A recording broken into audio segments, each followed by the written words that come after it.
Hi ನಮಸ್ತೆ ಎಲ್ಲರಿಗೂ Kannada study hub YouTube ಚಾನಲ್ಗೆ ಸ್ವಾಗತ. ಸೊ ಇವಾಗ ನಾವು ಏನು ನೋಡೋಣ ಅಂತಂದರೆ, ಇವಾಗ ನೆಕ್ಸ್ಟ್ ಡಿಸೆಂಬರ್ ಫಸ್ಟ್ ವೀಕಲ್ಲಿ PDO ನಾನ್ HK ಅವರಿಗೆ ಕಡ್ಡಾಯ ಕನ್ನಡ ಪೇಪರ್ ಇದೆ, ಸರಿನಾ. ಸೊ ಇವಾಗ ರೀಸೆಂಟಾಗಿ KPSC ಅವರು ಯಾವ ಫಾರ್ಮೇಟಲ್ಲಿ ಕಡ್ಡಾಯ ಕನ್ನಡ ಪೇಪರ್ ನಡೆಸ್ತಿದ್ದಾರೆ, ಸೊ ಮ್ಯಾಕ್ಸಿಮಮ್ ಎಷ್ಟು ಮಾರ್ಕ್ಸ್ ಇದೆ, ಸೊ ಮ್ಯಾಕ್ಸಿಮಮ್ ಟೈಮ್ ಎಷ್ಟು ಕೊಡ್ತಾರೆ, ಸೊ ಕೊಟ್ಟಿರೋ ಟೈಮಲ್ಲಿ ನಾವು ಹೇಗೆ 50 ಮಾರ್ಕ್ಸ್ ಪ್ಲಸ್ ನಾವು ಬರಿಬೇಕು ಅನ್ನೋದನ್ನ ತಿಳ್ಕೊಳ್ಳೋಣ, ಸರಿನಾ. ಸೊ ಇದರಲ್ಲಿ ಸೆಕ್ಷನ್ A ಮತ್ತು ಸೆಕ್ಷನ್ B ಇರ್ತವೆ. ಸೊ ಯಾವ ಸೆಕ್ಷನ್ನ ನಾವು ಫಸ್ಟ್ ಇದ್ರೇನೋ ಅಟೆಂಪ್ಟ್ ಮಾಡಬೇಕು, ಸೊ ಯಾವುದು ಫಸ್ಟ್ ನಾವು ಅಟೆಂಪ್ಟ್ ಮಾಡಿದ್ರೆ ನಮಗೆ ಸ್ವಲ್ಪ ಟೈಮ್ ಇದ್ರೇನೋ ಜಾಸ್ತಿ ಸಿಗುತ್ತೆ ಅಂತ ತಿಳ್ಕೊಳ್ಳೋಣ, ಸರಿನಾ. ಸೊ ಬಟ್ ಇದೆಲ್ಲ ಕ್ಲಾರಿಟಿ ಒಬ್ಬೊಬ್ರಿಗೆ ಇರುತ್ತೆ, ಬಟ್ ಅವ್ರಿಗೆ ಏನು ಮಾಡಿರುತ್ತೆ ಅಂತಂದರೆ ಕ್ವಶನ್ ಪೇಪರ್ ಸಿಕ್ಕಿರಲ್ಲ. ರೀಸೆಂಟಾಗಿ ಕ್ವಶನ್ ಪೇಪರ್ ಯಾವ್ದು ನಡೆದಿರುತ್ತೆ ಅಲ್ವಾ, ಸೊ ಲಾಸ್ಟ್ ಪ್ರೀವಿಯಸ್ ಒಂದು 5 ಇಯರ್ದು ಅದ್ರ ಕ್ವಶನ್ ಪೇಪರ್ ಸಿಕ್ಕಿರಲ್ಲ. ಸೊ ಅವ್ರಿಗೆ ಏನಂತಂದರೆ ಡಿಸ್ಕ್ರಿಪ್ಷನಲ್ಲಿ ಒಂದು ಲಿಂಕ್ ಕೊಟ್ಟಿರ್ತೀನಿ, ಆ ಲಿಂಕ್ ಮೇಲೆ ಕ್ಲಿಕ್ ಮಾಡಿದ್ರೆ ನೀವು ಒಂದು ಟೆಲಿಗ್ರಾಮ್ ಗ್ರೂಪ್ಗೆ ಜಾಯ್ನ್ ಆಗ್ತೀರಾ. ಅಲ್ಲಿ ನಿಮಗೆ ರೀಸೆಂಟಾಗಿ 2018ರಿಂದ 2023ವರೆಗೂ ಏನು KPSC ಅವ್ರು ನಡೆಸಿದಾರಲ್ವಾ ಕಡ್ಡಾಯ ಕನ್ನಡ, ಅದರದ್ದು ಕ್ವಶನ್ ಪೇಪರ್ PDF ಹಾಕಿರ್ತೀನಿ. ಅಲ್ಲಿ ಯಾರು ಸಾಲ್ವ್ ಮಾಡ್ಬೇಕಂತಿದ್ದಾರಲ್ವಾ, ಸೊ ಗ್ರೂಪ್ಗೆ ಜಾಯ್ನ್ ಆಗಿ ನೀವು PDF ಡೌನ್ಲೋಡ್ ಮಾಡಿಕೊಂಡು ಸಾಲ್ವ್ ಮಾಡ್ಕೋಬೋದು. ಸೊ ನೀವು ಸಾಲ್ವ್ ಮಾಡಿದ್ರೆ ನಿಮಗೆ ಕಾನ್ಫಿಡೆನ್ಸ್ ಬರುತ್ತೆ. ಹಾಗೆ 50 ಯಾಕೆ 50+ ಇದ್ರೆ ನೀವು 75+ ನೀವು ಸ್ಕೋರ್ ಮಾಡೋಕ್ಕೆ ನಿಮಗೆ ಇದ್ರೇನೋ ಸ್ವಲ್ಪ ಕಾನ್ಫಿಡೆನ್ಸ್ ಬರುತ್ತೆ ಅಂತ ಹೇಳ್ತಾ, ಸೊ ವಿಡಿಯೋ ಸ್ಟಾರ್ಟ್ ಮಾಡೋಣ. ವಿಡಿಯೋ ಸ್ಟಾರ್ಟ್ ಮಾಡೋಕ್ಕಿಂತ ಮುಂಚೆ ವಿಡಿಯೋ ಕೊನೆವರೆಗೂ ನೋಡಿ ಅಂತ ಹೇಳ್ತಾ, ಹಾಗೆ ಕೊನೆವರೆಗೂ ನೋಡೋ ನಂತರ ವಿಡಿಯೋ ಇಷ್ಟ ಆದರೆ ಲೈಕ್ ಮಾಡಿ, ಇಫ್ ಯು ಒಂದು ವಿಡಿಯೋ ಇಷ್ಟ ಆಗಿಲ್ಲ ಅಂದರೆ ಸೊ ಆಬ್ವಿಯಸ್ಲಿ ಡಿಸ್ಲೈಕ್ ಮಾಡಿ ಅಂತ ಹೇಳ್ತಾ, ಏನಿದೆ ಅಂತಂದರೆ ಮ್ಯಾಕ್ಸಿಮಮ್ ಮಾರ್ಕ್ಸ್ ಈ PDO ಎಕ್ಸಾಮ್ ಇದೆಯಲ್ಲ, ಈ PDO ಹೋಗಿದ್ರೇನೋ ಒಟ್ಟು KPSC ಯಾವ್ದು ನಡೆಸ್ತಾರಲ್ವಾ, ಸೊ ಎಲ್ಲದಕ್ಕೂ ಕೂಡ ಇದ್ರೇನೋ ಕಡ್ಡಾಯ ಕನ್ನಡ ಪಾಸ್ ಆಗಲೇಬೇಕು. ಸೊ ಕಡ್ಡಾಯ ಕನ್ನಡ ಪಾಸ್ ಆದರೆ ನೆಕ್ಸ್ಟ್ ಯಾವುದು ಅಂತಂದರೆ ನೀವು ಮೇನ್ ಎಕ್ಸಾಮ್ ಇದ್ರೇನೋ ಕನ್ಸಿಡರ್ ಮಾಡ್ತಾರೆ, ನಿಮ್ಮ ಸ್ಕೋರ್ ಕನ್ಸಿಡರ್ ಮಾಡ್ತಾರೆ, ಇಲ್ಲಾಂದರೆ ಕನ್ಸಿಡರ್ ಮಾಡಲ್ಲ, ಸರಿನಾ. ಸೊ ಇದು ಎಷ್ಟು ಮಾರ್ಕ್ಸಿಂದ ಇದೆ ಅಂದರೆ 150 ಮಾರ್ಕ್ಸಿಂದ ಇರುತ್ತೆ. 150 ಮಾರ್ಕ್ಸಿಗೆ ನಾವು ಎಷ್ಟು ತೊಗೋಬೇಕು ಅಂತಂದರೆ 50 ಮಾರ್ಕ್ಸ್ ತೊಗೋಬೇಕು, ಸರಿನಾ. 150ಕ್ಕೆ 50 ತೊಗೋಬೇಕು ಅಷ್ಟೇ, ಸರಿಯಾ. ಸೊ 50 ಇದ್ರೇನೋ ಇದಕ್ಕೆ ಟೈಮಿಂಗ್ ಎಷ್ಟು ಕೊಟ್ಟಿದ್ದಾರೆ ಅಂದರೆ 1.5 ಗಂಟೆ ಕೊಟ್ಟಿದ್ದಾರೆ. ಸೊ 1.5 ಗಂಟೆಲಿ 150 ಮಾರ್ಕ್ಸ್ ಸಾಲ್ವ್ ಮಾಡೋದಾಗುತ್ತಾ? ಸೊ 1.5 ಗಂಟೆಲಿ ನೀವು 150 ಸಾಲ್ವ್ ಮಾಡ್ಬೇಕಂತ ಇಲ್ಲ, ರೂಲ್ಸ್ ಇಲ್ಲ, ಓಕೆನಾ. ನೀವು 50 ತೊಗೋಬೇಕಷ್ಟೇ.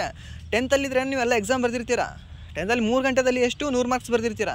ಹಾಗೆ ಅದರ ಅರ್ಧ ಇದೆ ಟೈಮು, ಎಷ್ಟು 1.5 ಗಂಟೆ ಇದೆ. ಸೊ ಹಾಗೆ ಅಲ್ಲಿ ಮಾರ್ಕ್ಸ್ ಕೂಡ ಇದ್ರೇನೋ 100 ತೊಗೋಬೇಕಂತ ಇಲ್ಲಿ 50 ತೊಗೊಂಡ್ರೆ ಸಾಕು ನೀವು, ಸರಿನಾ. ಸೊ 50ಕ್ಕೆ 50ಕ್ಕಿಂತ ನೀವು ಜಾಸ್ತಿ ತೊಗೋತೀರಾ. ಸೊ ಮ್ಯಾಕ್ಸಿಮಮ್ ಟೈಮ್ ಎಷ್ಟಿದೆ 1.5 ಗಂಟೆ ಇದೆ. ಹಾಗೆ ಮ್ಯಾಕ್ಸಿಮಮ್ ಮಾರ್ಕ್ಸ್ ಎಷ್ಟಿದೆ ಅಂದರೆ 150 ಇದೆ, ಸರಿನಾ. ಸೊ ನೆಕ್ಸ್ಟ್ ಏನಿದೆ ಅಂತಂದರೆ, ಇದು ಮೌಲ್ಯಮಾಪಕರಿಗೆ ಅಂತ ಕೊಟ್ಟಿದ್ದಾರೆ. ಸೊ ಅವರು ಚೆಕ್ ಮಾಡ್ತಾರಲ್ಲ, ಅವ್ರು ಎಷ್ಟು ಮಾರ್ಕ್ಸ್ ಇದೆ ಅಂತ ಅವ್ರು ಹಾಕ್ತಾರೆ. ಸೊ ಟೋಟಲ್ ಕ್ವಶನ್ಸ್ ಎಷ್ಟಿರ್ತವೆ ಅಂದರೆ 12 ಕ್ವಶನ್ಸ್ ಇರ್ತವೆ, ಸರಿನಾ. 150 ಮಾರ್ಕ್ಸ್ ಇದೆ. ಸೊ 12 ಇರ್ತವೆ ಅಂತಂದರೆ ಹೌದು 12 ಇರ್ತವೆ. ಅದರಲ್ಲಿ ಸೆಕ್ಷನ್ A ಮತ್ತು ಸೆಕ್ಷನ್ B ಅಂತ 2 ಪಾರ್ಟ್ ಮಾಡಿರ್ತಾನೆ. ಸೊ ಸೆಕ್ಷನ್ Aದಲ್ಲಿ ಎಷ್ಟಿರ್ತವೆ ಅಂದರೆ 4 ಕ್ವಶನ್ ಇರ್ತವೆ. ಸೊ 4 ಪ್ರತಿಯೊಂದು ಕ್ವಶನ್ಗೆ 25 ಮಾರ್ಕ್ಸ್ ಇರ್ತವೆ. ಸೊ 25 4 ಎಷ್ಟಾಯ್ತು ಅಂದರೆ 100 ಆಯಿತು, ಸರಿನಾ. ಸೊ ಸೆಕ್ಷನ್ Aದಲ್ಲಿ 100 ಮಾರ್ಕ್ಸ್ ಕಂಪ್ಲೀಟ್ ಆಗುತ್ತೆ. ಸೊ ಇನ್ನೂ 50 ಮಾರ್ಕ್ಸ್ ಇದೆಯಲ್ಲ, ಅದು ಸೆಕ್ಷನ್ Bದಲ್ಲಿ ಕೊಟ್ಟಿರ್ತಾನೆ. ಅಂದರೆ 1 ಮಾರ್ಕ್ಸ್ ಕ್ವಶನ್ ಕೊಟ್ಟಿರ್ತಾನೆ, ಮತ್ತು ಕೆಲವೊಂದಿದ್ರೇನೋ 4 ಮಾರ್ಕ್ಸಿನ ಕ್ವಶನ್ ಕೊಟ್ಟಿದ್ದಾನೆ, 6 ಮಾರ್ಕ್ಸಿನ ಕ್ವಶನ್ ಕೊಟ್ಟಿದ್ದಾನೆ, ಸರಿನಾ. ಮತ್ತು 5 ಮಾರ್ಕ್ಸಿಂದು 4 ಕ್ವಶನ್ ಕೊಟ್ಟಿದ್ದಾನೆ, ಸರಿಯಾ. ಇಲ್ಲಿ ರೈಟ್ ಸೈಡ್ ಕಾಲಮ್ ಇದೆಯಲ್ಲ ಅಲ್ಲಿ ಕೊಟ್ಟಿದ್ದಾನೆ ನೋಡಿ, ನಿಗದಿತ ಅಂಕಗಳು ಅಂತ. ಮತ್ತು ಫಸ್ಟ್ ಕಾಲಮ್ ಇದೆಯಲ್ಲ ಅಲ್ಲಿ ಪ್ರಶ್ನೆ ನಂಬರ್ ಕೊಟ್ಟಿದ್ದಾನೆ. ಸೊ ಸೆಕೆಂಡ್ ಕಾಲಮ್ನಲ್ಲಿ ಪೇಜಸ್ ನಂಬರ್ ಕೊಟ್ಟಿದ್ದಾನೆ, ಸರಿಯಾ. ಸೊ ಫಸ್ಟ್ ಸೆಕ್ಷನ್ Aದಲ್ಲಿ ಇಷ್ಟಿದೆ ಅಂದರೆ 4 ಇದ್ದಾವೆ, 25 ಈಚೆ. ಹಾಗೆ ಸೆಕ್ಷನ್ Bದಲ್ಲಿ 8 ಕ್ವಶನ್ ಇರ್ತವೆ. ಸೊ 2 ಕ್ವಶನ್ಸ್ 10 ಮಾರ್ಕ್ಸಿಗೆ ಇರ್ತವೆ. ರಿಮೈನಿಂಗ್ 6 4 1 2 ಏನೋ ಇಂಡಿವಿಜುವಲ್ ಕ್ವಶನ್ಗಿದ್ರೆ 5 ಮಾರ್ಕ್ಸ್ಗಿದ್ರೇನೋ 4 ಕ್ವಶನ್ಗೆ ಇರ್ತವೆ, ಸರಿಯಾ. ಸೊ ಪಾರ್ಟ್ ಸೆಕ್ಷನ್ A ನೋಡೋಕ್ಕಿಂತ ಮುಂಚೆ ಸೆಕ್ಷನ್ Bಗೆ ಹೋಗೋಣ ಫಸ್ಟ್. ಅನ್ನಲ್ಲಿ ನಾವು ಯಾಕೆ ಸೆಕ್ಷನ್ Bದಲ್ಲಿ ಹೋಗ್ತಿದ್ದೀವಿ ಅಂತಂದರೆ, ಸೆಕ್ಷನ್ A ಇದೆ ಅಲ್ಲ, Aದಲ್ಲಿ ಸ್ವಲ್ಪ ಮ್ಯಾಕ್ಸಿಮಮ್ ಟೈಮ್ ಇದ್ರೆ ಏನೋ ತೊಗೊಳುತ್ತೆ, ಅದು ಕನ್ಸ್ಯೂಮ್ ಮಾಡುತ್ತೆ ಅದು. ಸೆಕ್ಷನ್ Aದಲ್ಲಿ ನಾವು ಸಾಲ್ವ್ ಮಾಡೋಕ್ಕೆ ಹೋಗಿದ್ರೆ ಮತ್ತು 100 ಮಾರ್ಕ್ಸ್ ಇದ್ದಾವಲ್ಲ, ಹೌದು 100 ಮಾರ್ಕ್ಸ್ ಇದ್ದಾವೆ. ಫಸ್ಟ್ ನಾವು ಯಾವುದು ಈಸಿ ಇರೋದು ನೋಡೋಣ ಅಲ್ವಾ. ಸೊ ಈಸಿ ಇರೋದು ನೋಡಿದ್ರೆ ನಮ್ಗೆ ಏನಾಗುತ್ತೆ, ಸ್ವಲ್ಪ ಕಾನ್ಫಿಡೆನ್ಸ್ ಬರುತ್ತೆ. ಅಂದರೆ ಈ ಕ್ವಶನ್ ಬಿಟ್ಟಿದ್ರೆ ನಾನು ಜಾಸ್ತಿ ಕ್ವಶನ್ ಸಾಲ್ವ್ ಮಾಡಿದ್ದೀನಿ ಅಂತ ಸ್ವಲ್ಪ ತಲೆಯಲ್ಲಿ ಬಂದರೆ, ಸೊ ನೆಕ್ಸ್ಟ್ ಕ್ವಶನ್ ನಾವು ಹಾಗೆ ಮೂವ್ ಆಗ್ತೀವಿ. ಇಲ್ಲ ಅಂತಂದರೆ ಒಂದೇ ಕ್ವಶನ್ಗೆ ಫಸ್ಟ್ ಕ್ವಶನ್ ಯಾವುದಿದೆ 25 ಮಾರ್ಕ್ಸ್ ಇದೆ. ಆ 25 ಮಾರ್ಕ್ಸ್ಗೆ ನಾವು ಅಲ್ಲೇ ಸ್ಟಕ್ ಡೌನ್ ಆದರೆ, ಸೊ ಟೈಮ್ 1 ಅವರ್ ಇದು ಆಯ್ತು ಅಂತ ತಿಳ್ಕೊಳ್ಳಿ, ಕನ್ಸ್ಯೂಮ್ ಆಯಿತು ಅಂದರೆ ನೆಕ್ಸ್ಟ್ ಅರ್ಧ ಗಂಟೆಯಲ್ಲಿ ಏನು ಮಾಡಬೇಕಂತ ತೋಚಲ್ಲ ಅಲ್ಲಿ ಎಕ್ಸಾಮ್ ಹಾಲಲ್ಲಿ, ಸರಿನಾ. ಸೊ ಇವಾಗ ನಾರ್ಮಲಲ್ಲಿ ನಮಗೆ ಇದ್ರೆ ಮಾಡ್ಬೋದು ಬಿಡು ಅಂತ ಅನಿಸುತ್ತೆ, ಬಟ್ ಎಕ್ಸಾಮ್ ಹಾಲಲ್ಲಿ ಎಂಥ ಬುದ್ಧಿವಂತ ಆದರೂ ಕೂಡ ಅಲ್ಲಿ ಸ್ವಲ್ಪ ಇದನ್ನು ಸ್ಟಕ್ ಆಗಿಬಿಡುತ್ತೆ, ಏನಾದರೂ ನಾವು ಕನ್ಫ್ಯೂಷನ್ ಆದ್ವಿ ಅಂತಂದರೆ, ಸರಿನಾ. ಸೊ ಸೆಕ್ಷನ್ B ಬಂದಾಯಿತು. ಏನಂತಂದರೆ ಸೆಕ್ಷನ್ Bದಲ್ಲಿ 5th ಕ್ವಶನ್ ಇದೆಯಲ್ಲ, ಸೊ 5th ಕ್ವಶನಿಂದ ಸೆಕ್ಷನ್ B ಸ್ಟಾರ್ಟ್ ಆಗುತ್ತೆ. ಇಲ್ಲೇನು ಕೊಟ್ಟಿದ್ದಾನೆ ಅಂದರೆ ಪತ್ರ ಲೇಖನ ಕೊಟ್ಟಿದ್ದಾನೆ, ಓಕೆನಾ. ಲೆಟರ್ ರೈಟಿಂಗ್ ಬರೀತೀರಲ್ವಾ ನೀವು, ಸೊ ಲೆಟರ್ ರೈಟಿಂಗ್ ಕೊಟ್ಟಿದ್ದಾನೆ. ಲೆಟರ್ ರೈಟಿಂಗ್ ಏನು ಬರೀಬೇಕು ಅಂತ ಟಾಪಿಕ್ ಅವನೇ ಕೊಟ್ಟಿದ್ದಾನೆ, ಓಕೆನಾ. ನಿಮ್ಮನ್ನು ನೀವು XX ಎಂದು ತಿಳಿದುಕೊಳ್ಳಿ, ಓಕೆನಾ. ನಿಮ್ಮ ಹೆಸರೇನು ಹಾಕೋದು ಬೇಕಾಗಿಲ್ಲ, ಅಲ್ಲಿ XXX ಅಂತಲೇ ಹಾಕಬೇಕು. ನಿಮ್ಮ ಹೆಸರಿದ್ದಲ್ಲಿ ಇಂದ ಅಂತ ಹಾಕ್ತೀವಲ್ವಾ, ಫ್ರಾಮ್ ಅದು ಏನಂತ XXX, ಓಕೆನಾ. ಅದಾಂತರ ವಾಯ್ ಬಡಾವಣೆಯಲ್ಲಿ ಅಂದರೆ ಸಮಥಿಂಗ್ ಒಂದಿದ್ರೇನೋ ಏರಿಯಾ ಇದೆ, ಬಡಾವಣೆ ಇದೆ, ಅದು ಏನು ತೊಗೊಳ್ಳಿ ಅಂತ ಅಂದಿದ್ದಾನೆ ಅಂದರೆ ವಾಯ್ ಅಂತ ಅಂತ ಹೇಳಿದ್ದಾನೆ. ಹಾಗೆ ಜಡ್ ಸ್ಥಳದಲ್ಲಿ ವಾಸಿಸುತ್ತಿರುವುದಾಗಿ ಭಾವಿಸಿಕೊಂಡು ನಿಮ್ಮ ಬಡಾವಣೆಯಲ್ಲಿ ಇರುವ ವಿದ್ಯುತ್ ಶಕ್ತಿಯ ಸಮಸ್ಯೆಯನ್ನು ಕುರಿತು ಕಾರ್ಯನಿರ್ವಾಹಕ ಅಭಿಯಂತರರು, ಓಕೆನಾ. ಇಂಜಿನಿಯರ್ಸ್ ಇರ್ತಾರಲ್ವಾ, KPTCL ಇಂಜಿನಿಯರ್ಸ್, ಅವರಿಗೆ ಇದ್ರೇನೋ ವಿದ್ಯುತ್ ಸರಬರಾಜು ನಿಗಮ ಬೆಂಗಳೂರು ಇವರಿಗೆ ಪತ್ರವನ್ನು ಬರೆಯಿರಿ ಅಂತ ಕೊಟ್ಟಿದ್ದಾನೆ. ಅವ್ರಿಗೇನು KPTCL ಇರ್ತಾರಲ್ವ, ಅವ್ರಿಗೇನು ನೀವು ಎಲೆಕ್ಟ್ರಿಸಿಟಿ ಕುರಿತಾಗಿ ಅದು ನಮ್ಮಲ್ಲಿ ಬರ್ತಾ ಇಲ್ಲ, ಎಲೆಕ್ಟ್ರಿಸಿಟಿ ಇದ್ರೇನೋ ನಮ್ಗೆ ಬೇಕಾಗಿದೆ, ಅದರ ಸಮಸ್ಯೆ ಇದೆ ಅಂತ ನೀವು ಏನೋ ಬರೀಬೇಕು ಲೆಟ್ರ್, ಸರಿನಾ. ಇದು ಪರ್ಸ್ನಲ್ಲ ಪ್ರೊಫೆಷ್ನಲ್ ಅಂತ ಕೇಳಿದ್ರೆ ಪ್ರೊಫೆಷ್ನಲ್ ಏನೋ ಲೆಟ್ರ್ ಆಗುತ್ತೆ ಇದು, ಸರಿನಾ. ಸೊ ಅದು ನಿಮ್ಗೆ ಗೊತ್ತೇ ಇರುತ್ತೆ. ಸೊ ಇದು ಈಸಿಯಾಗಿ ಬರುತ್ತೆ ನಿಮಗೆ, ಯಾಕಂದರೆ ಫಾರ್ಮ್ ಹಾಕಬೇಕು, ಟು ಹಾಕಬೇಕು, ಅದಾದರೆ ಡೇಟ್ ಹಾಕ್ತೀರಾ. ಸೊ ನೆಕ್ಸ್ಟ್ ಅಂತ ಏನಂದರೆ ಸಬ್ಜೆಕ್ಟ್ ಹಾಕ್ತೀರಾ, ಏನಂತ ವಿದ್ಯುತ್ ಶಕ್ತಿಯ ಸಮಸ್ಯೆ ಕುರಿತು ಅಂತ. ಹಾಗೆ ನೆಕ್ಸ್ಟ್ ಇದ್ರೇನೋ ಸ್ಟಾರ್ಟ್ ಮಾಡ್ತೀರಾ. ಸೊ ಅಲ್ಲಿ ಏನಂತಂದರೆ ಏನು ಬೇಕಾಗಿದೆ, ಏನು ಸ್ವಲ್ಪ ತೊಂದರೆ ಇದೆ ಅದನ್ನು ಸ್ವಲ್ಪ ಬರೀತೀರಾ. ಸೊ ನೆಕ್ಸ್ಟ್ ಏನಂತಂದರೆ ಥ್ಯಾಂಕ್ ಯು ಬರೋದು ಏನು ಮಾಡ್ತೀರಾ. ಸೊ ಇದು 10 ಮಾರ್ಕ್ಸಿಗಿದೆ ಕ್ವಶನ್ ಇದು, ಸರಿನಾ. ಸೊ ಲೆಟರ್ ರೈಟಿಂಗ್ ಇದ್ರೆ ಮ್ಯಾಕ್ಸಿಮಮ್ ಎಲ್ಲರಿಗೂ ಬಂದೇ ಬರುತ್ತೆ, ಯಾಕಂದರೆ ಈಸಿಯಾಗಿದ್ದರೆ 10 ಮಾರ್ಕ್ಸ್ ಬರೋದು ಇದೇ ಕ್ವಶನ್ ಇದರಲ್ಲಿ, ಸರಿನಾ. ಉಳಿದದೆಲ್ಲ ಪ್ರಬಂಧ ತೊಗೊಂಡ್ರೆ ನೀವು ಜಾಸ್ತಿ ಬರೀಬೇಕಾಗುತ್ತೆ, ಸ್ವಲ್ಪ ಜಾಸ್ತಿ ಯೋಚನೆ ಮಾಡಬೇಕಾಗುತ್ತೆ. ಬಟ್ ಇದರಲ್ಲಿ ಅಷ್ಟೇನು ಯೋಚನೆ ಮಾಡೋದು ಬೇಕಾಗಿಲ್ಲ ನಿಮಗೆ. ಜಸ್ಟ್ ಇನ್ನೂ ನೀವು ಒಂದು ನಿಮ್ಮ ಏರಿಯಾದಲ್ಲಿ ಇದ್ದೀರಾ ಅಂತ ತಿಳ್ಕೊಳ್ಳಿ, ನೀವು ಏನು ಮಾಡ್ತೀರಾ, ಫೋನ್ ಹಾಕಿ ನೀವು ಮಾತಾಡ್ತೀರಾ ಗೊತ್ತಾ, ಸರ್ ಇಲ್ಲಿ ಲೈಟ್ ಬರಾತಿಲ್ರಿ, ಕರೆಂಟ್ ಬರಾತಿಲ್ರಿ ಅಂತ. ಬಟ್ ನೀವು ಅದೇ ಇದ್ರೇನೋ ಸ್ವಲ್ಪ ಪ್ರೊಫೆಷ್ನಲಾಗಿ ಗ್ರಾಂಥಿಕ ರೂಪದಲ್ಲಿ ಹೇಗೆ ಹೇಳ್ತೀರಲ್ವಾ, ಸೊ ಅದನ್ನು ನೀವು ಬರೀಬೇಕಷ್ಟೇ. ಬರೆದು ಲಾಸ್ಟ್ಗೆ ಇದ್ರೇನೋ ಥ್ಯಾಂಕ್ ಯು ಬರದೆ ಕೊಟ್ಟರೆ ನಿಮಗೆ ಇದ್ರೇನೋ ಮಾರ್ಕ್ಸ್ ಬರ್ತವೆ. 10ಕ್ಕೆ 10 ಮಾರ್ಕ್ಸ್ ಇಲ್ಲಿ ಈಸಿಯಾಗಿ ತೊಗೋಬೋದು, ಸರಿನಾ. ಮತ್ತು ಇನ್ನೊಂದು ಇಲ್ಲಿ ವಿಶೇಷ ನೋಟ್ ಏನು ಕೊಟ್ಟಿದ್ದಾರೆ, ವಿಶೇಷ ಸೂಚನೆ ಏನು ಕೊಟ್ಟಿದ್ದಾರೆ ಅಂದರೆ ಕಾಲ್ಪನಿಕವಾಗಿ ನೀಡಲಾಗಿರುವ ಈ ಮೇಲಿನ ವಿಳಾಸವನ್ನಷ್ಟೇ ಬಳಸಿ ಪತ್ರವನ್ನು ಬರೆಯಲು ಸೂಚಿಸಿದೆ. ಅಂದರೆ ಇಲ್ಲಿ ಏನು ಕೊಟ್ಟಿದ್ದಾರೆ, ನಿಮ್ಮ ಹೆಸರು ಏನಂದರೆ ಎಕ್ಸ್ ಅಂತಲೇ ತೊಗೋಬೇಕು, ನಿಮ್ಮ ಏರಿಯಾ ಅಂದರೆ ವಾಯ್ ಅಂತಲೇ ತೊಗೋಬೇಕು, ನೀವು ಇರೋ ಸ್ಥಳ ಅಂತ ತೊಗೊಂಡ್ರೆ ಜೆಡ್ ಅಂತಲೇ ತೊಗೋಬೇಕು. ಬಿಟ್ಟು ನೀವು ಯಾವುದೋ ಒಂದು ಊರಲ್ಲಿ ಇರ್ತೀರಾ, ಓಕೆನಾ, ಬೆಂಗಳೂರಲ್ಲಿ ಇರ್ತೀರಾ. ಸೊ ಹಾಗಂತ ಇದ್ರೇನು ಯಾವುದೋ ಬೆಂಗಳೂರಲ್ಲಿ ರಾಮನಗರ, ಸರಿನಾ, ಇಲ್ಲಾಂದರೆ ರಾಜಾಜಿನಗರ ಅಂತ ನಿಮ್ಮ ಏರಿಯಾ ಹಾಕೋಂಗಿಲ್ಲ. ಹಾಗೆ ನಿಮ್ಮ ಹೆಸರು ಏನಿದೆಯಲ್ಲ ಒರಿಜಿನಲ್ ಹೆಸರು, ಸೊ ನಿಮ್ಮ ಹೆಸರು ಕೂಡ ಹಾಕೋಂಗಿಲ್ಲ, ಸರಿನಾ. ಡೈರೆಕ್ಟ್ ಪ್ರೋಟೋಕಾಲ್ ಇದ್ರೆ ನೀವು ಏನು ಮಾಡ್ದಂಗೆ ಆಗುತ್ತೆ, ಮುರಿದಂಗೆ ಆಗುತ್ತೆ. ಸೊ ಪ್ರೋಟೋಕಾಲ್ ಏನಂತ ಹೇಳುತ್ತೆ ಅಂದರೆ ನಿಮ್ಮ ಹೆಸರು ಮತ್ತು ನಿಮ್ಮ ಗುರುತು ಏನು ಇದ್ರೇನೋ ಕ್ವಶನ್ ಪೇಪರಲ್ಲಿ ಬಿಡಬಾರ್ದು ಅಂತ ಹೇಳ್ತದೆ ಅಲ್ವಾ. KPSC ಆಗಲಿ KE ಆಗಲಿ ಒಟ್ಟಿನಲ್ಲಿ ಗೌರ್ಮೆಂಟ್ ಎಕ್ಸಾಮ್ ನಡೆಸೋದು. ಸೊ ಆ ಪ್ರೋಟೋಕಾಲ್ ಇದ್ರೇನೋ ನೀವು ಮುರಿದಂಗೆ ಆಗುತ್ತೆ. ಸೊ ಅದಕ್ಕೆ ಹಾಕಬೇಡಿ ಅಂತ ಹೇಳಿದ್ದಾರೆ. ಸೊ ನೀವು ಮೇಲೆ ಏನು ಕೊಟ್ಟಿರ್ತಾರಲ್ಲ. ಸೊ ನೆಕ್ಸ್ಟ್ ಏನಿದೆ ಅಂದರೆ ಇದು 10 ಮಾರ್ಕ್ಸಿಗೆ ಇತ್ತು. 10 ಮಾರ್ಕ್ಸಿಗೆ ಎಷ್ಟು ಕೊಟ್ಟಿದ್ದಾರೆ ಅಂದರೆ 3 ಪೇಜ್ ಕೊಟ್ಟಿದ್ದಾರೆ, ಓಕೆನಾ. 3 ಪೇಜಲ್ಲಿ ನೀವು ನಾರ್ಮಲಾಗಿ ಬರಿಬೋದು. ಸ್ವಲ್ಪ ಅಕ್ಷರ ಹೇಗಿರಲಿ ಅಂದರೆ ಸ್ವಲ್ಪ ಇದ್ರೇನೋ ದಪ್ಪ ಇರಲಿ, ಓಕೆನಾ. ಕೆಲವರು ಅಕ್ಷರ ಹೇಗಿರ್ತವೆ ಅಂತಂದರೆ ಚಿಕ್ಕದಾಗಿ, ಎಷ್ಟು ಚಿಕ್ಕದಾಗಿ ಅಂದರೆ ಜೀರಿಗೆ ಕಾಳು ಅಂತೀವಲ್ವಾ, ಅಷ್ಟು ಚಿಕ್ಕದಾಗಿರ್ತವೆ. ಕೆಲವೊಬ್ರು ಅಕ್ಷರ ಇದ್ರೇನೋ ದೊಡ್ಡವಾಗಿ, ಮೀಡಿಯಮ್ ಆಗಿ, ದೊಡ್ಡದಂದರೆ ಫುಲ್ ಇದ್ರೇನೋ ಏನು ಹೈಲೈಟ್ರಿಂದ ಬರಿತೀವಲ್ವ ಅಷ್ಟು ದೊಡ್ಡದಾಗಿ ಕೂಡ ಬೇಡ. ಬಟ್ ಏನೋ ಕಡಿಮೆ ಪದಗಳಿದ್ರೂ ಕೂಡ ಜಾಸ್ತಿ ಬರೆದಿದ್ದಾರೆ ಅಂತ ಅನ್ನಿಸ್ಬೇಕು. ಸೊ ಆ ರೀತಿ ಬರೀರಿ, ಸರಿನಾ. ಸೊ ಇದು ಪ್ರಿಂಟೌಟ್ ತೊಗೊಂಡು ಕೂಡ ಇದ್ರೆ ನೀವು ಸ್ವಲ್ಪ ಟ್ರೈ ಮಾಡಿದ್ರೆ ನೀವು ಬರುತ್ತೆ. ಫಸ್ಟ್ ಅಟೆಂಪ್ಟ್ ಮಾಡೋರಿಗೆ ಹೇಳ್ತಿರೋದು ಇದು, ಸರಿನಾ. ಸೊ ನೆಕ್ಸ್ಟ್ ಏನು ಕೊಟ್ಟಿದ್ದಾರೆ ಅಂದರೆ ಇದು ಕೂಡ 10 ಮಾರ್ಕ್ಸ್ ಸಿಗಿದೆ. ಏನಂತಂದರೆ 2 ಬರ್ತವೆ ಇದರಲ್ಲಿ. 2 ಇದ್ರೇನೋ ಗಾದೆ ಮಾತು ಕೊಟ್ಟಿದ್ದಾರೆ. 2 ಗಾದೆ ಮಾತಿಗೆ 5 ಕ್ವಶನ್, 5 ಮಾರ್ಕ್ಸ್ ಬರ್ತವೆ.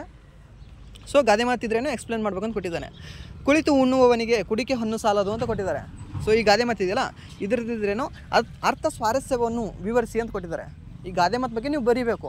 ನಾರ್ಮಲ್ ಇದ್ರೇನೋ ಇದನ್ನು ನೀವು 10th ಬರೆದಿರ್ತೀರಾ, ಡಿಗ್ರಿನಲ್ಲಿ ಕೂಡ ಬರೆದಿರ್ತೀರಾ, ಇದನ್ನು ನೀವು ಬರೀಬಹುದು. ಯಾಕಂದರೆ ನಾರ್ಮಲ್ ನೀವು ಏನು ಕೇಳಿರ್ತೀರಲ್ವಾ ಡೈಲಿ ಬೇಸಸ್ ಮೇಲೆ ಅದನ್ನೇ ಕೊಟ್ಟಿರ್ತಾನೆ ಮ್ಯಾಕ್ಸಿಮಮ್ ಆಗಿ. ಈ ಲಾಸ್ಟ್ 5 ವರ್ಷದ ನಿಮ್ಮ ಕ್ವಶನ್ ಪೇಪರ್ ಕೊಡ್ತೀನಿ ಅಂತ ಹೇಳಿದ್ದೀನಲ್ವಾ, ಅದರಲ್ಲಿ ಕೂಡ ಇದ್ರೆ ನೀವು ಏನು ಡೈಲಿ ಏನು ಕೇಳಿರ್ತೀರಲ್ವಾ, ಸೊ ಆ ರೀತಿ ಗಾದೆ ಮಾತುಗಳೇ ಇದ್ದಾವೆ. ಸೊ ನೀವು ಬೇಕಾದರೆ ಒಂದು ಸರಿ ಚೆಕ್ ಮಾಡ್ಕೊಳ್ಳಿ, ಇವನ್ನ PDF ಹಾಕಿರ್ತೀನಿ ಅಂತ ಹೇಳಿದಲ್ವಾ, ಅಲ್ಲಿ ಚೆಕ್ ಮಾಡ್ಕೊಳ್ಳಿ.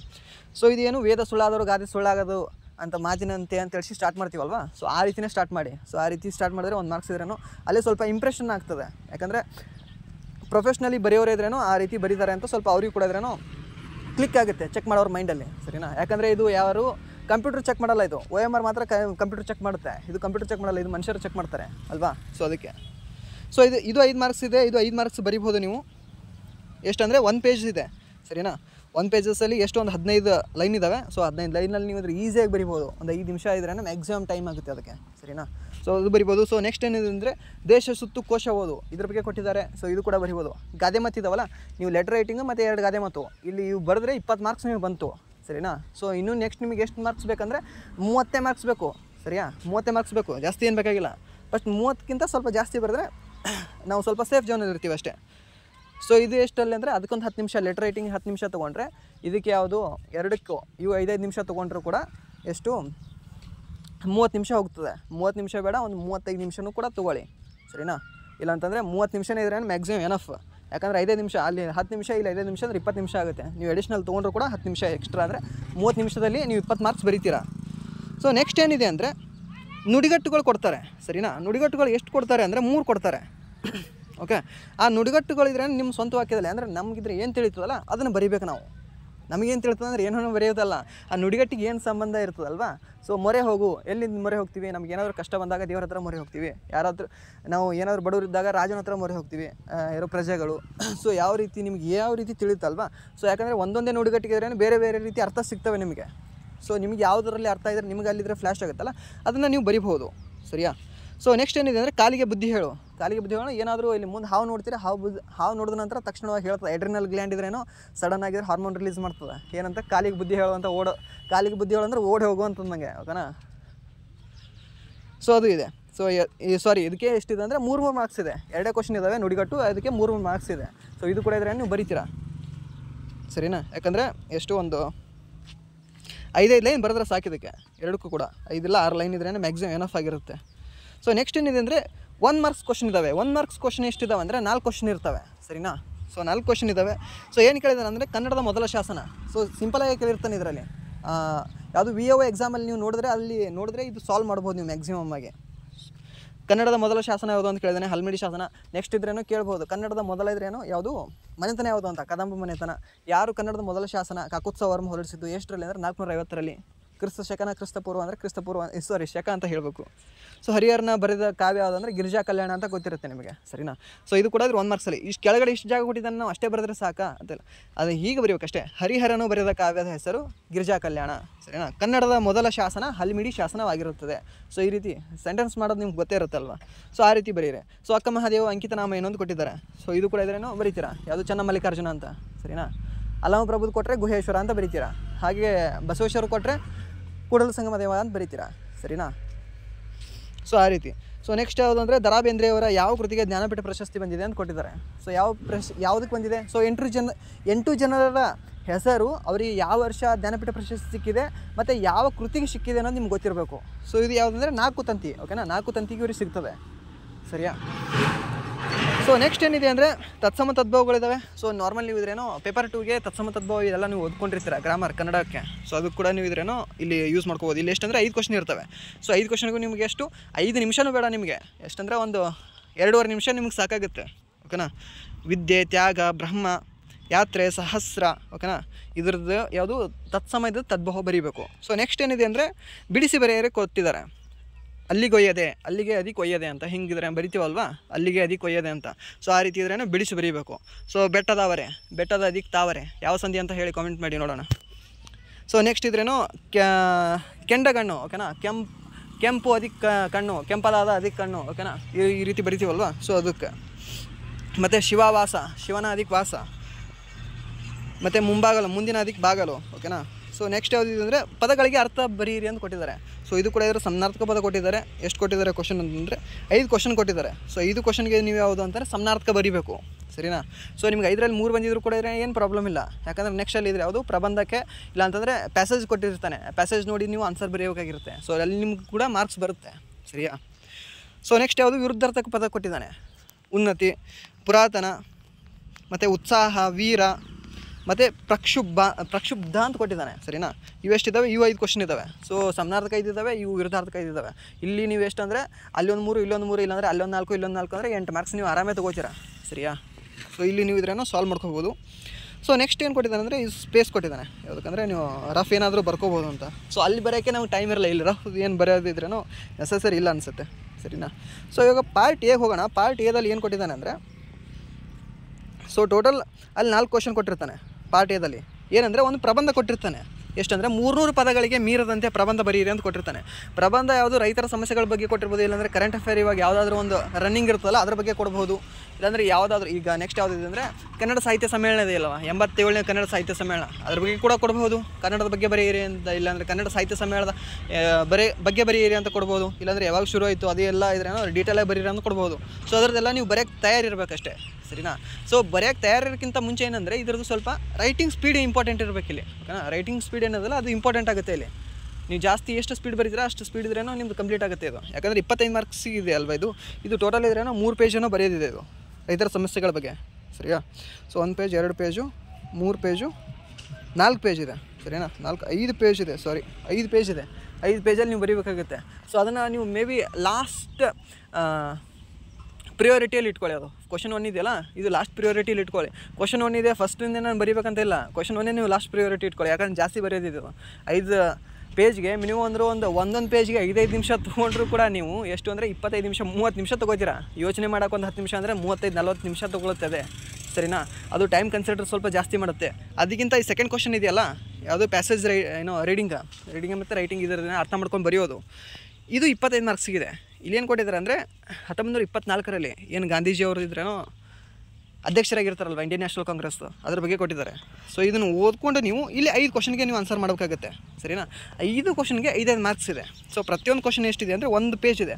ಸೊ 1 ಪೇಜ್ಗೆ ನೀವು 5 ಮಾರ್ಕ್ಸ್ ಬರೆಯೋದಿದ್ರೆ ಏನು ಮೋಸ ಅಲ್ಲ ಇದು, ಸರಿನಾ? ಸೊ 1 ಕ್ವಶನ್ಗೆ ನೀವು 5 ಮಾರ್ಕ್ಸ್ ಬರೆಯೋದು. ಯಾಕಂದರೆ ಈ ಮೇಲೆ ಏನಿರುತ್ತಲ್ಲ, ಈ ಮೇಲೆ ಒಂದು ಪ್ಯಾರಾನ್ ಕೊಟ್ಟಿರ್ತಾರಲ್ವ, ಆ ಪ್ಯಾರನ್ನೇ ನೀವು ನಿಮ್ಮ ಓನ್ ರೀತಿಯಲ್ಲಿ, ಓಕೆನಾ? ನಿಮ್ಮ ಓನ್ ಇದ್ರೆ ನೀವು ಏನೋ ಒಂದು ತಿಳ್ಕೊತೀರಾ, ಓಕೆನಾ? ಏನೋ ಒಂದು ಹೇಳಿದ ನಂತರ ಆ ತಿಳ್ಕೊಂಡದ್ದು ಆ ಸೇಮ್ ಲೈನಲ್ಲಿ ನಿಮ್ಮ ತಲೆಯಲ್ಲಿ ಬರೋದಿಲ್ಲ, ಒಂದು 4 ಲೈನ್ ಎಕ್ಸ್ಟ್ರಾನೇ ಬರ್ತವೆ. ಆ 4 ಎಕ್ಸ್ಟ್ರಾ ಲೈನ್ ಸೇರಿಸಿ ನೀವು ಏನು ಮಾಡಬೇಕಾದ್ರೆ 1 ಪೇಜ್ ಮಾಡಬೇಕು ಇದರಲ್ಲಿ, ಸರಿನಾ? ಸೊ ಏನು ಕೊಟ್ಟಿದ್ದಾರೆ ಅಂದರೆ ಗಂಗೂಬಾಯಿ ಹಾನಗಲ್ಲರ ಬಗ್ಗೆ ಇದ್ದ ಸಂದೇಹವೇನೋ ಅಂತ ಕೊಟ್ಟಿರ್ತಾರೆ. ಸೊ ಇಲ್ಲೇ ಇದೆ ನೋಡಿ ಕ್ವಶನಲ್ಲಿ, ಗಂಗೂಬಾಯಿ ಹಾನಗಲ್ಲರ ಅಂದಿನ ಕೃಶ ಶರೀರವನ್ನು ನೋಡಿದರು. ಅವರ ಕಂಠದಿಂದ ಧ್ವನಿಯಾದರೂ ಹೊರಡುವುದು ಇಲ್ಲವೋ ಎಂದು ಸಂದೇಹಿಸಿಕೊಂಡಿದ್ದರು.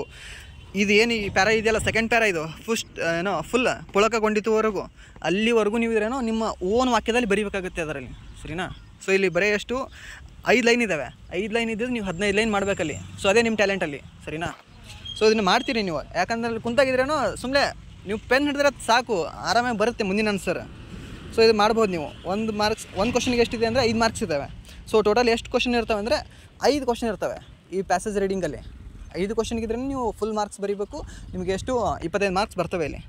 ಸೊ 25 ಬರಲಿಲ್ಲ ಅಂದರೂ ಕೂಡ 20 ಅಂತರೂ ಬಂದೇ ಬರ್ತವೆ. ಸೊ ನೀವು ಆರಾಮಾಗಿದ್ದರೆ ಇಲ್ಲಿನೇ ಅಲ್ಲಿ ಯಾವುದು ಸೆಕ್ಷನ್ ಬಿ ಇದೆಯಲ್ಲ, ಅಲ್ಲಿ ಒಂದು ನೀವು 30 ಮಾರ್ಕ್ಸು ಇಲ್ಲಾಂದರೆ 35 ಮಾರ್ಕ್ಸ್ ತೊಗೊಂಡಿದ್ರೂ ಕೂಡ ಇಲ್ಲಿ ಒಂದು 20 ಮಾರ್ಕ್ಸ್ ಅಂದರೆ 50 ಮಾರ್ಕ್ಸ್ ನಿಮ್ಗೆ ಎನಫ್ ಆಯಿತು. ಯಾಕಂದರೆ 55 ಮಾರ್ಕ್ಸ್ ಆಗುತ್ತೆ ಇನ್ನೂ ಜಾಸ್ತಿ. ಸೊ ಇನ್ನೂ ಸ್ವಲ್ಪ ಟೈಮ್ ಉಳಿದ್ರೂ ಕೂಡ ಸೊ ನೆಕ್ಸ್ಟ್ ಇದ್ರೆ ಬರಿಬೋದು. ನೆಕ್ಸ್ಟ್ ಯಾವುದಿದೆ ಅಂದರೆ ಕ್ವಶನು ಸಂಕ್ಷಿಪ್ತ ಲೇಪನ, ಓಕೆನಾ? ಲೇಖನ ಇದೆ, ಯಾವುದಂದ್ರೆ ಪ್ರಿಸೈಸ್ ರೈಟಿಂಗ್ ಅಂತ ಇದೆ. ಈ ಪ್ರಿಸೈಸ್ ರೈಟಿಂಗ್ ಇದ್ದರೆ ನೀವು PSI ಬರೋರಿದ್ರೇನೋ ಬರೆದಿರ್ತೀರಲ್ವಾ. ಸೊ ಅದೇ ರೀತಿ ಇದ್ರೆ ಇಲ್ಲಿ ಪ್ರಿಸೈಸ್ ರೈಟಿಂಗ್ ಇದೆ. ಸೊ ಇಲ್ಲಿ ಯಾವುದೋ ಒಂದು ಇದು ಕೊಟ್ಟಿದ್ದಾರೆ ಪ್ಯಾರಾಗ್ರಾಫ್ನ. ಆ ಪ್ಯಾರಾಗ್ರಾಫ್ನ ಏನು ಮಾಡಬೇಕಂದ್ರೆ ನೀವು ಫುಲ್ ಎಲ್ಲ ಓದ್ಕೊಂಡು 100 ಶಬ್ದಗಳಿಗೆ, ಓಕೆನಾ, 100 ಶಬ್ದಗಳಿಗೆ ಮೀರದಂತೆ ಬರೀಬೇಕು. ಹೇಗೆ ಕತೆ ಬರೆಯುವಾಗ ಬರೀಬೇಕಾ ಅಂತಂದರೆ ಕೆಲವೊಬ್ಬರಿಗೆ ಡೌಟ್ ಇರುತ್ತೆ. ಯಾಕಂದರೆ ಕೆಲವೊಬ್ರು PSI ಇದ್ರೇನೋ ಆ ಸಿಲೆಬಸ್ ಓದಿರಲ್ಲ. ಕೆಲವೊಬ್ರು ಇದ್ರೇನೋ ಇದು ಯಾವುದು ಗ್ರೂಪ್ C ಮತ್ತು ಗ್ರೂಪ್ B ಈ ಲೆವೆಲಲ್ಲಿ ಓದಿರ್ತಾರೆ. ಇಲ್ಲಾಂದರೆ SDA ಮತ್ತು FDA ಇದೆ ಗ್ರೂಪ್ C ಲೆವೆಲ್ ಬರುತ್ತಲ್ವ. ಸೊ ಅದೇನೇ ಓದಿರ್ತಾರೆ. ಸೊ ಅವರಿಗೆ ಪ್ರಿಸೈಸ್ ರೈಟಿಂಗ್ ಇದ್ರೇನೋ ಅವರು ಸ್ವಲ್ಪ ಇದು ಜಾಸ್ತಿ ಟ್ಯಾಕಲ್ ಮಾಡಿರಲ್ಲ ಅವರು, ಸರಿನಾ? ಸೊ ಅವರಿಗೆ ಏನಂತಂದರೆ ಇದು ನೆಕ್ಸ್ಟ್ ಇಲ್ಲಿ ಕೊಟ್ಟಿದ್ದಾರೆ ನೋಡಿ, ಬಾಕ್ಸ್ ಕೊಟ್ಟಿದ್ದಾರೆ, ಸರಿನಾ? ಈ ಬಾಕ್ಸಲ್ಲಿ ನೀವು ಇದ್ರೇನು ಬರೀಬೇಕಾಗುತ್ತೆ. ಯಾವುದ್ಯಾವುದೋ ಪದಗಳಲ್ಲ, ಆ ಪದ ಹೆಂಗಿರ್ಬೇಕಂದ್ರೆ ಕಂಟಿನ್ಯೂಯೇಷನ್ ಇರಬೇಕು. ಬಟ್ ಯಾವುದು 100 ಪದಗಳಿಗೆ ಇರಬೇಕದು. ಫುಲ್ ಕಥೆಯನ್ನು ತಿಳಿಸಿರಬೇಕು. ಫುಲ್ ಇದೆ 100 ಪದಗಳಲ್ಲಿ, ಬಟ್ ಏನೋ 100 ಪದಗಳಿಗಿಂತ ಜಾಸ್ತಿ ಮೀರಬಾರ್ದು, ಸರಿನಾ? ಸೊ ಆ ರೀತಿ ಇದ್ರೇನೋ ಇಲ್ಲಿ ಬಾಕ್ಸ್ ಕೊಟ್ಟಿದ್ದಾನೆ, ಆ ಬಾಕ್ಸಲ್ಲಿ ನೀವು ಬರೀಬೇಕು. ಹಾಗೆ ಅದಕ್ಕೊಂದು ನೀವು ಟೈಟಲ್ ಕೊಡಬೇಕಾಗುತ್ತೆ. ಇದು ಯಾವ್ದು ಪ್ಯಾರಾಗ್ರಾಫ್ ಇದೆಯಲ್ಲ, ಈ ಪ್ಯಾರಾಗ್ರಾಫಿಗೆ ನೀವು ಎಲ್ಲ ಬರೋದ ನಂತರ ಒಂದು ಟೈಟಲ್ ಕೊಡಬೇಕಾಗುತ್ತೆ. ಯಾವ್ದು ಅದಕ್ಕಿದ್ರೆ ಬೆಸ್ಟ್ ಸೂಟೇಬಲ್ ಟೈಟಲ್ ಆಗುತ್ತೆ ಅಂತ ಅದಕ್ಕೊಂದು ಟೈಟಲ್ ಕೊಡಬೇಕಾಗುತ್ತೆ. ಸೊ ಟೈಟಲ್ ಬರೀಬೇಕು. ಸೊ ನೆಕ್ಸ್ಟ್ ಅಂದರೆ ಎಷ್ಟು ಪದಗಳು ಯೂಸ್ ಮಾಡಿರಿ ಅಂತ ಪದಗಳ ಸಂಖ್ಯೆ ಕೂಡ ಬರೀಬೇಕಾಗುತ್ತೆ ಕೆಳಗಡೆ. ಸೊ ಪೇಜ್ 1 ಮತ್ತು ಪೇಜ್ 2 ಇದೆಯಲ್ಲ, ಸೊ ಇದರಲ್ಲಿ ಮತ್ತು ಪೇಜ್ 3 ಎಷ್ಟೆಷ್ಟು ಪದಗಳು ಬಳಸಿದ್ದೀರಾ ಅಂತ ಬರೀಬೇಕಾಗುತ್ತೆ. ಸೊ ಮ್ಯಾಕ್ಸಿಮಮ್ 100 ಕೊಟ್ಟಿದ್ದಾನೆ ಅಂದರೆ ಸೊ ನೀವು 100 ಇಲ್ಲಾಂದರೆ 110 ಇಷ್ಟರಲ್ಲಿದ್ದರೆ ನೀವು ಮುಗಿಸ್ಬೇಕಾಗತ್ತೆ. 110 ಕೂಡ ಇದ್ರೆ ಮ್ಯಾಕ್ಸಿಮಮ್ ಆಗುತ್ತೆ. 100, 105 ಅಷ್ಟರಲ್ಲಿದ್ದರೆ ನೀವು ಮುಗಿಸ್ಬೇಕಾಗತ್ತೆ, ಸರಿನಾ? ಇದು ಕೂಡ ನೀವು ಮಾಡ್ತೀರಾ. ಸೊ ನೆಕ್ಸ್ಟ್ ಏನಿದೆ ಅಂದರೆ ಗದ್ಯ ಭಾಗವನ್ನು ಕನ್ನಡಕ್ಕೆ ಭಾಷಾಂತರಿಸಿ ಅಂತ ಕೊಟ್ಟಿದ್ದಾನೆ. ಸೊ ಒಂದು ಯಾವುದು ಭಾಗ ಕೊಟ್ಟಿದ್ದಾನೆ, ಒಂದು ಪ್ಯಾರಾಗ್ರಾಫ್ ಕೊಟ್ಟಿದ್ದಾನೆ ಇಂಗ್ಲೀಷಲ್ಲಿ, ಅದನ್ನು ಕನ್ನಡಕ್ಕೆ ಟ್ರಾನ್ಸ್ಲೇಟ್ ಮಾಡುವಂತ ಕೊಟ್ಟಿದ್ದಾನೆ. ಏನಂದರೆ science is a developing day by day. ದಿನಕ್ಕೆ ತಕ್ಕಂಗೆ ಯಾವುದು ಸೈನ್ಸ್ ಇದ್ರೇನೋ ಭಾಳ ಬೆಳವಣಿಗೆ ಆಗ್ತಿದೆ ಅಂತ ಕೊಟ್ಟಿದ್ದಾನೆ. ಸೊ ಈ ರೀತಿ ನೀವು ಒಂದೊಂದೇ ಸೆಂಟೆನ್ಸ್ ಇದ್ರೆ ಟ್ರಾನ್ಸ್ಲೇಟ್ ಮಾಡೋದು ಬೇಕಾಗಿಲ್ಲ. ಫುಲ್ ಒಂದಿದ್ರೇನೋ ಸೆಂಟೆನ್ಸ್ ಓದ್ಕೊಳ್ಳಿ, ಇಲ್ಲಾಂತಂದರೆ ಫುಲ್ ಒಂದು ಪ್ಯಾರಾಗ್ರಾಫ್ ಓದ್ಕೊಳ್ಳಿ. ಫುಲ್ ಪ್ಯಾರಾಗ್ರಾಫ್ ಓದ್ಕೊಂಡು ನೀವು ಇದ್ರೇನೋ ಟ್ರಾನ್ಸ್ಲೇಟ್ ಮಾಡ್ಬೋದು ಇದನ್ನು. ಸೊ ಇದನ್ನೇನಲ್ಲಿ ಅಷ್ಟು ಇದು ಬೇಕಾಗಿಲ್ಲ ಇದು. ಯಾಕಂದರೆ ನೀವು 50 ಮಾರ್ಕ್ಸ್ ನೀವೇನಾದರೂ ಒಂದು 60 ಮಾರ್ಕ್ಸ್ ನಿಮಗೆ ಅಲ್ಲಿ ಪರ್ಫೆಕ್ಟಾಗಿ ಬರುತ್ತೆ ಅಂತಂದರೆ ಸೊ ಇಷ್ಟು ನೀವು ಇದ್ರೇನೋ ಟೆನ್ಷನ್ ತೊಗೊಳ್ಳೋದೇನು ಬೇಕಾಗಿಲ್ಲ ಅನಿಸುತ್ತೆ ಇದಕ್ಕೆ. ಸೊ ಇದನ್ನು ನೀವು ಏನಾದರೂ ಮಾಡ್ತಿದ್ರೆ, ನಿಮಗೆ ಅಷ್ಟೆಲ್ಲ ಸ್ಪೀಡಾಗಿ ನೀವು ಬರೀತಿದ್ರೆ ಮಾಡಿದರೆ ಅಂದರೆ ಇದು ಕೂಡ ಮಾಡ್ಬೋದು, ಏನು ತೊಂದರೆ ಇಲ್ಲ, ಸರಿನಾ? ಸೊ ಇದು ಕನ್ನಡಕ್ಕೆ ಇದ್ದರೆ ಭಾಷಾಂತರಿಸಿ ಅಂತ ಕೊಟ್ಟಿದ್ದಾನೆ. ಸೊ ಇನ್ನೊಂದೇನೆಂದರೆ ಇಲ್ಲಿ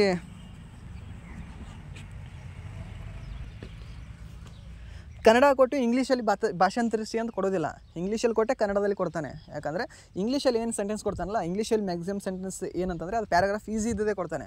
ಸೊ ನೀವು ಇನ್ನೂ ಕನ್ನಡದಲ್ಲಿ ಕೊಟ್ಟಿದ್ದು ಇಂಗ್ಲೀಷಲ್ಲಿ ಟ್ರಾನ್ಸ್ಲೇಟ್ ಮಾಡೋದಕ್ಕೆ ಸ್ವಲ್ಪ ಏನೋ ಗಡಿಬಿಡಿ ಆಗುತ್ತೆ, ಸ್ವಲ್ಪ ತೊಂದರೆ ಆಗುತ್ತೆ.